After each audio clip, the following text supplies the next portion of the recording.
Hey guys, as you can see from the thumbnail and from the description, I got in a small little solar panel to take a look at. This was sent to me.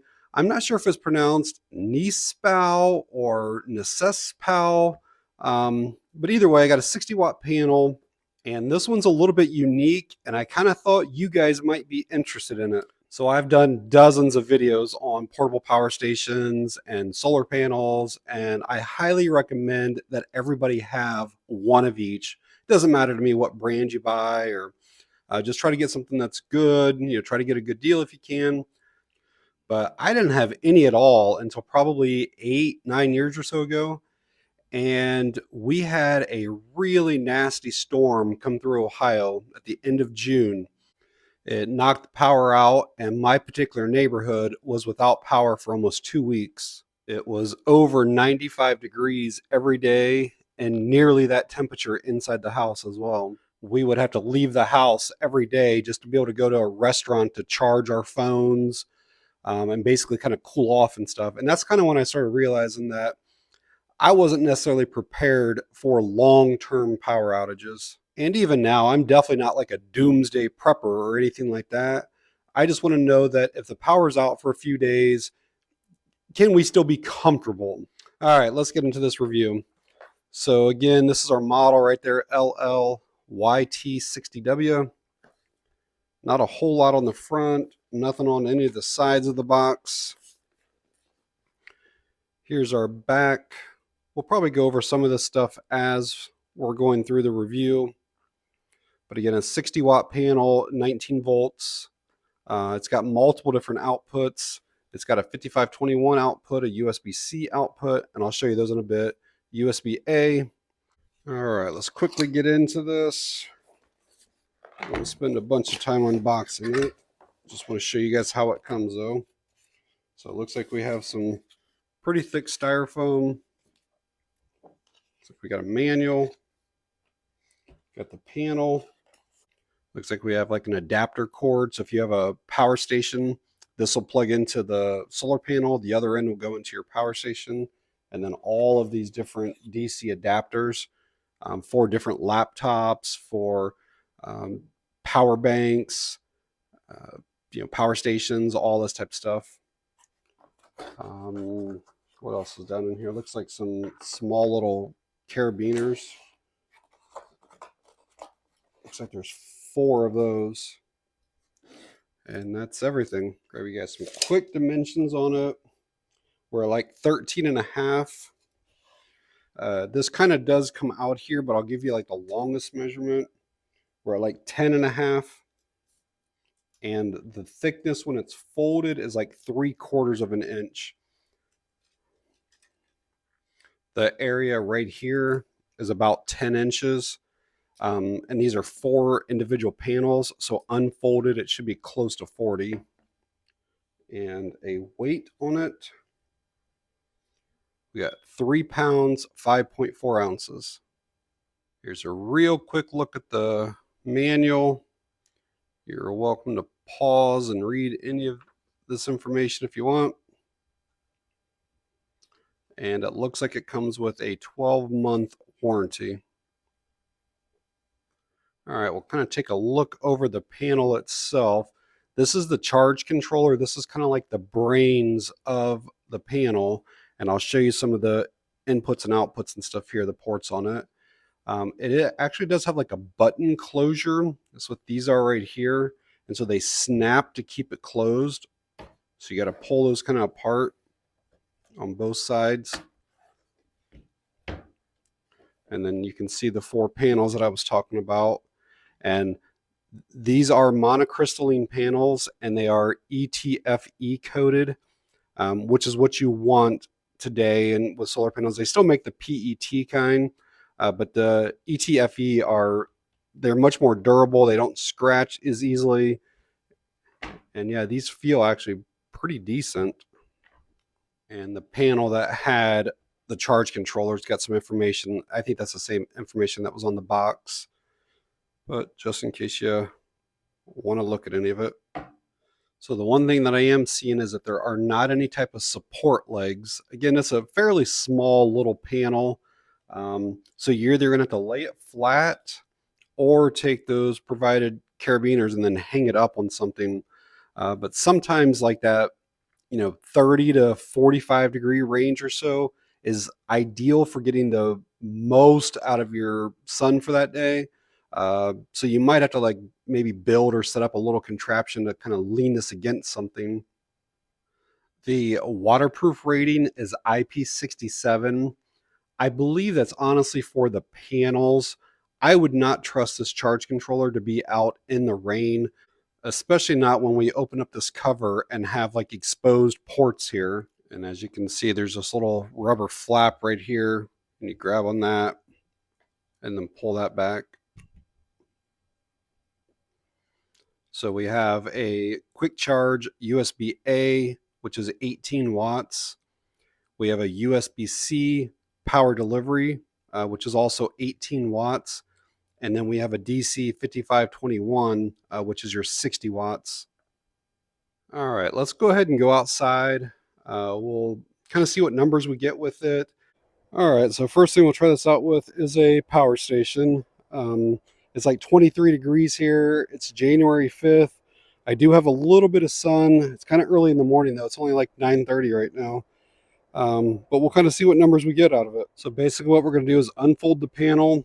We're going to take either end of the 5521, plug it into the 5521 port, and then we're going to find the right adapter, which I know for me is a 7909 or an 8mm, and this will go on the opposite end, and then this will plug into my power station. So I'm going to start off with the flat first, see what kind of numbers I get, and then I might prop it up a little bit.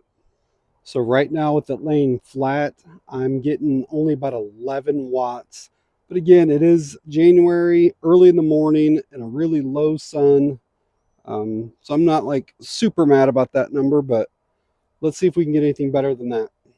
So what I did here is just kind of half propped it up just right on the power station itself, and I'm getting 17, 18 watts now.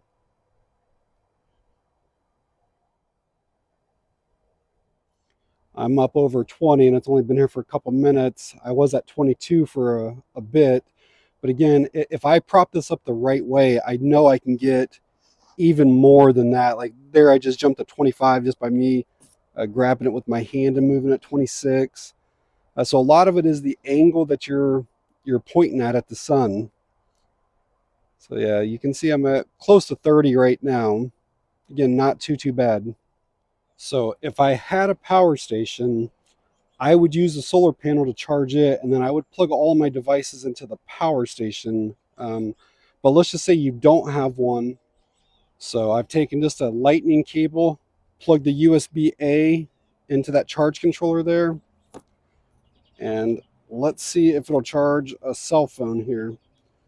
So plug this in, and you just saw the green light and the lightning bolt come on over there.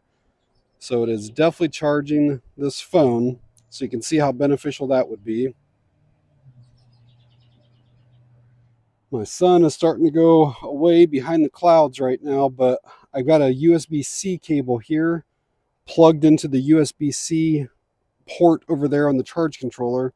My iPad was already charged at 100%. I just pulled it off, but I want to see if it'll still plug in and show that it's charged. Yep. So that is charging as well.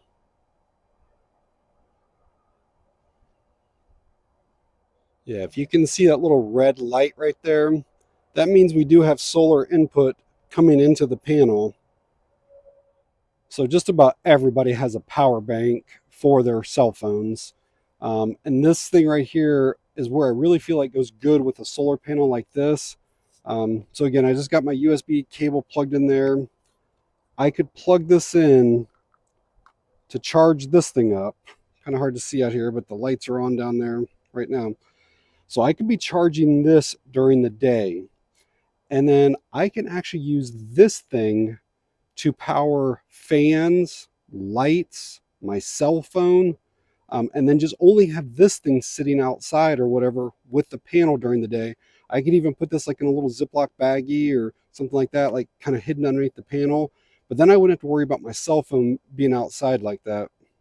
So yeah, like I was mentioning outside, if there were a power outage that lasted a couple days or whatever, you could take this solar panel and just charge up any of your little battery banks, whether they're the small like lipstick style ones or bigger ones, whatever. And then you could bring this in at night and then take any type of like USB powered lights, plug into there, and then you would have light off of what you charge from the solar.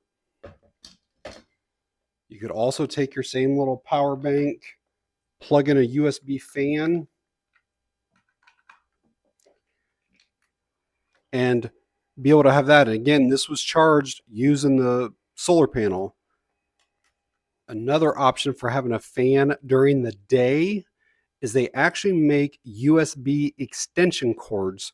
So you could take your USB powered fan, have your solar panel set up outside, and you can buy, I believe they're like 10-foot lengths, and just run your fan directly into the USB port on the solar panel outside. And then you could have your fan inside and working. Another thing that I personally would use solar panels for is recharging batteries. You can set this up outside, plug in your USB, double A's, triple A's, 18650s, any type of rechargeable batteries will recharge using a solar panel.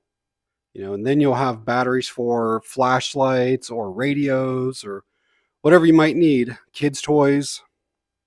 Obviously you don't have to use a solar panel just during a power outage. I mean, you can use these daily for free energy if you want. You can use them, at a picnic or barbecue or tailgating or camping or hiking, boating. I mean, there's literally so many uses that you can, take something like this with you.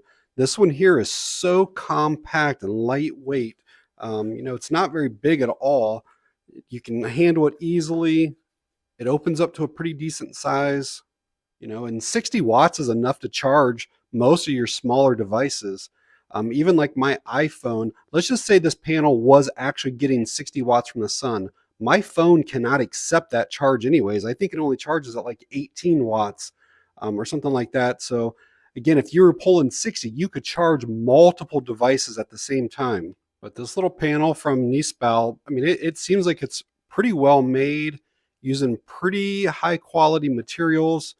Like I mentioned, the monocrystalline panels, the ETFE coating on them. Just overall, I mean, it does not feel cheap at all. And probably my only suggestion to them is if they could figure out a way of putting some kickstands on this panel. I know it's a small panel, but there are other 60-watt panels that do have kickstands.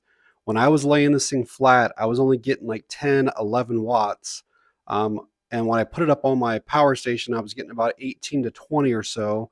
And then when I kind of manually kind of moved it, I was getting over 30. So 10 to 30 is a huge difference. And I know they have those little hooks, but again, that would still be hanging flat and not at that angle. And the angle changes depending on the time of season for you. Again, it could be 30 degrees for optimal sun at 1 month, and then 3 months later, it could be 45 degrees. So all that stuff changes. And when you're flat and flat, you don't get the ideal sun. But yeah, I think they could integrate some little kickstands without really adding a whole lot of thickness or weight to the overall panel. But yeah, something like this, you could literally just put this underneath your car seat and just have it in there all the time as a backup. You could put this in a backpack, a camping tote. Again, there's a lot of uses for these, so I would definitely recommend checking out small foldable solar panels. So I've actually had this panel for about 3 weeks now, and I've been watching the price on it the whole time. When I first got it, it was $60. There was no other discounts or anything, just $60. And now for the last like 2+ weeks, it's been $100 with a 40% off coupon. So it's still $60. And I think that's a really good price on a pretty high quality little panel. And don't be concerned about like the 30 watts max that I got. That's all I would get with any panel right now in January in Ohio. If it's a 60-watt panel, I'm lucky if I'm going to get half of what that wattage is. If it's a 200-watt panel, I'm going to be lucky if I get 100 watts. That's just the way it is where I live. And come warmer months when I'm testing other power stations and stuff like that, I'll use this one again and maybe give like a quick little update or something, just to show what wattage I really do get out of it. I assume it's going to be close to 50 or so. But yeah, if you found this video helpful or informative in any way, please give me a thumbs up. If you guys have any questions or comments, please leave them down below. And that's going to be it on this one. Thanks for watching. I appreciate it.